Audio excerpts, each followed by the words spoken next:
Lorsqu'il prête serment ce 20 janvier 1977, Jimmy Carter devient le 39e président des États-Unis après avoir battu Gerald Ford. L'ancien vice-président de Richard Nixon n'a pas réussi à faire oublier l'affaire du Watergate survenue 3 ans plus tôt. Un scandale qui a jeté le discrédit sur les républicains et va profiter aux démocrates. À 53 ans, Jimmy Carter incarne le renouveau et l'intégrité. Sur le plan international, son mandat sera jalonné de crises majeures, mais aussi de succès retentissants. Sous son égide, les accords de Camp David sont signés le 17 septembre 1978. L'Égypte devient le premier pays arabe à reconnaître Israël et à signer un traité de paix avec l'État hébreu.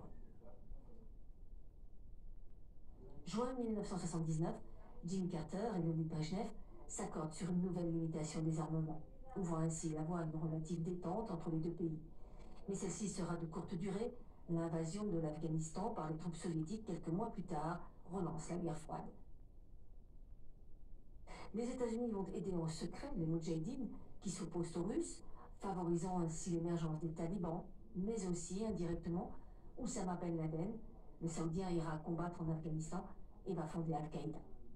Mais c'est la chute du Shah d'Iran et la prise en otage de 52 Américains dans l'ambassade américaine de Téhéran qui va définitivement terminer la présidence de Carter. La crise s'enlise et domine l'actualité, avec en point d'orgue l'échec de l'opération pour tenter de libérer les otages. Un échec qui va peser sur sa réélection. Sur le plan intérieur, le bilan de Jimmy Carter est en demi-teinte. Il n'a pas réussi à relancer une économie en récession depuis le choc pétrolier des années 70.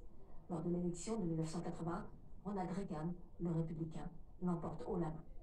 Après son mandat, Jimmy Carter va continuer à jouer un rôle diplomatique important et œuvrer en faveur de la paix.